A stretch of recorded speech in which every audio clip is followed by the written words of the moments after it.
ఎదురులేని నాయకుడిగా ఎదిగిన బొత్స సత్యనారాయణకు ఇప్పుడు ఫ్యామిలీలోనే ప్రత్యర్థి తయారయ్యారా? విజయనగరం జిల్లా నుంచి రాష్ట్ర స్థాయిలో చక్రం తిప్పే స్థాయికి ఎదిగిన బొత్సకు సొంత మేనల్లుడే ఏకు మేకవుతున్నారా?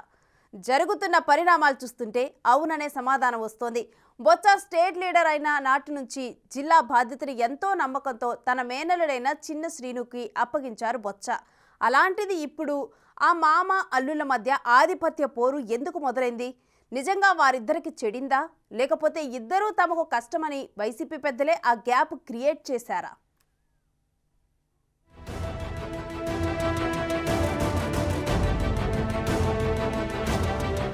గురు శిష్యుల్లా ఉండే బొత్స సత్యనారాయణకి మేనల్లుడు మధ్య శ్రీనివాసరావు అలియాస్ చిన్న శ్రీనికి మధ్య రాజకీయంగా ఆధిపత్య పోరు మొదలైందన్న టాక్ విజయనగరం జిల్లాలో హాట్ టాపిక్ గా మారింది. ఇప్పుడు ఇద్దరి మధ్య పచ్చగడ్డి వేస్తే భగ్గుమనేలా వ్యవహారం మారిందట. ప్రస్తుత రాజకీయాల్లో ఉమ్మడి విజయనగరం జిల్లా అనగానే టక్కున గుర్తొచ్చే నాయకుడు బొత్స సత్యనారాయణ. సత్యబాబు కంటే తలలు పండిన నేతలు ఎందరున్నా ఆయన తనదైన శైలిలో చక్రం తిప్పుతూ ఫోకస్ అయ్యారు. పిఎస్సిఎస్ అధ్యక్షుడిగా, డీసీసీబీ చైర్మన్గా, ఎంపీగా, 3 సార్లు చీపురుపల్లి ఎమ్మెల్యేగా పనిచేసిన సుదీర్ఘ రాజకీయ చరిత్ర బొత్సది. ఉమ్మడి ఆంధ్రప్రదేశ్ పీసీసీ చీఫ్గా ఉన్న టైంలో ఆయన పేరు ముఖ్యమంత్రి రేసులో కూడా వినిపించింది. అలా రాజకీయంగా ఎదుగుతూ వచ్చిన బొత్స ప్రస్తుతం రాష్ట్ర విద్యాశాఖ మంత్రిగా ఉన్నారు. ముఖ్యంగా 2004లో కాంగ్రెస్ ప్రభుత్వం ఏర్పడ్డాక బొత్స మొదటిసారి చీపురుపల్లి నియోజకవర్గం నుంచి ఎమ్మెల్యేగా గెలిచి వైఎస్ కేబినెట్లో మంత్రి అయ్యారు. ఇక అక్కడి నుంచి బొత్స వెనుదిరిగి చూసుకోలేదు. జిల్లా రాజకీయాల్లోనే కాదు, రాష్ట్ర రాజకీయాల్లో బలమైన బీసీ నేతగా, కాపుల్లో పట్టున్న నేతగా అవకాశాలను అందిపుచ్చుకుంటూ రాష్ట్ర స్థాయి నేతగా ఎదిగారు.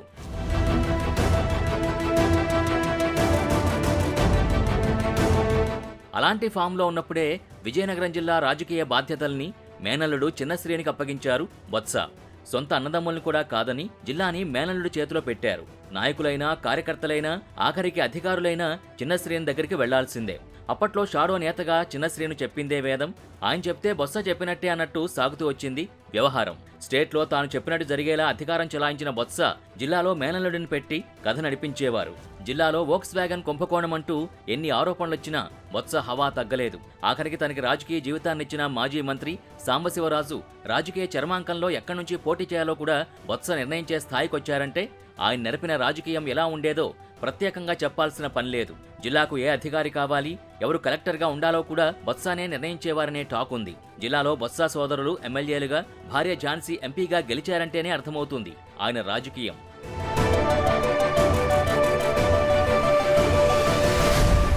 అయితే జిల్లాలో ఆ ప్రభావం మసకబారుతున్నట్టు కనిపిస్తోందన్న అభిప్రాయం వ్యక్తమవుతోంది. సుమారు 2 దశాబ్దాలుగా జిల్లా రాజకీయాల్ని శాసించిన బొత్సని ఇప్పుడు మేనల్లుడు చిన్న శ్రీను నిద్ర పట్టకుండా చేస్తున్నాడట. మామ కల్పించిన ప్రతి అవకాశాన్ని సద్వినియోగం చేసుకుంటూ చాప కింద నీరులా సొంత ఇమేజ్ పెంచుకుని మామకు మించిన అల్లుళ్లా తయారయ్యారని అంటున్నారు. ఎమ్మెల్యేల్ని, యంత్రాంగాన్ని కూడా తన గుప్పెట్లో పెట్టుకుంటున్నారట. అలా ఆయన పెత్తనమే మామ అల్లుళ్ల మధ్య వైరం పెంచేలా చేసిందంటున్నారు. ఎలా అయినా మంత్రి కావాలి అనేది చిన్న శ్రీను ఆశని ఆయన అనుచరులు చెప్తుంటారు. దానికి క్రమంగా గ్రౌండ్ చేసుకుంటూ వచ్చిన ఆయన వైసీపీ ప్రభుత్వం ఏర్పడ్డాక మామతో సంబంధం లేకుండా ఏకంగా సీఎం జగన్ ని కూడా డైరెక్ట్ గా కలవగలిగే స్థాయికి ఎదిగారు. ఇప్పుడు ఏకంగా మేనమామ కుటుంబానికే ఎసురు పెట్టే పనిలో పడ్డారట. స్థానిక సంస్థల ఎన్నికల్లో చిన్న శ్రీనికి ఉమ్మడి విజయనగరం జిల్లా పరిషత్ చైర్మన్ గా, తర్వాత జిల్లా పార్టీ అధ్యక్షుడిగా జగన్ అవకాశం కల్పించారు. అక్కడి నుంచి శ్రీను గేరు మార్చి మరింత స్పీడ్ పెంచారు. ఎమ్మెల్యేగా గెలిచి మంత్రి అవడానికి కార్యాచరణ మొదలుపెట్టారట.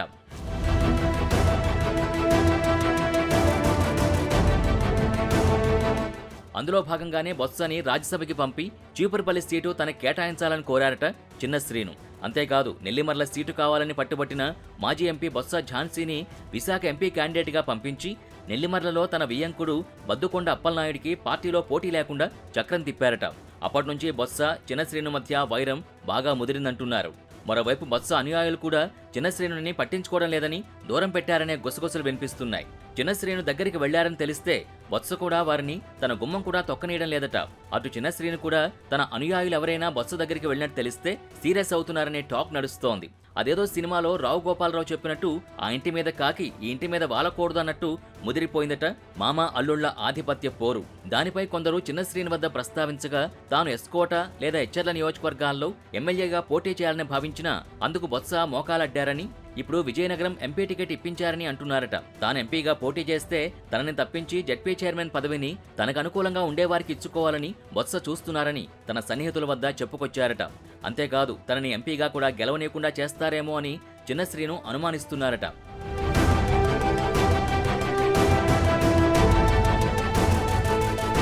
మరోవైపు బొత్స వారి మధ్య ఉన్న గ్యాప్ గురించి అనుయాయులు అడుగుతుంటే ఏ పదవి కావాలో ఎంచుకోవాలని, రెండూ కావాలంటే ఎలా అని తిరిగి ప్రశ్నిస్తున్నారట.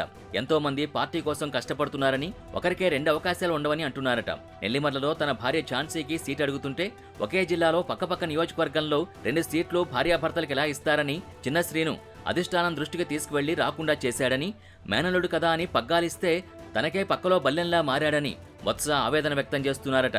అదలా ఉంటే చిన్నశ్రీనుకి బొత్సకి మధ్య గ్యాప్ పెంచింది వైసీపీ పెద్దలే అంటున్నారు. ఆ ఇద్దరూ కలిసి ఉంటే జిల్లాలో తామేమీ చేయలేమని వ్యూహాత్మకంగా పావులు కదిపారని అంటున్నారు. అందులో భాగంగానే మామ అల్లుళ్ళిద్దరికీ ప్రాధాన్యత కల్పించి ఆధిపత్య పోరు రాజుకునేలా చేశారన్న అభిప్రాయం వ్యక్తమవుతోంది. మరి వారిద్దరి మధ్య ఉన్నది నిజంగా ఆధిపత్య పోరా, లేకపోతే మామ అల్లుళ్ళిద్దరూ వైసీపీ ట్రాప్లో పడి ఒకరికొకరు దెబ్బతీసుకుంటున్నారా అనేది మాత్రం $1 మిలియన్ ప్రశ్నగా మారింది. మరి చూడాలి ఈ పరిణామాలు ఎట్నుంచి ఎటు దారి తీస్తాయో.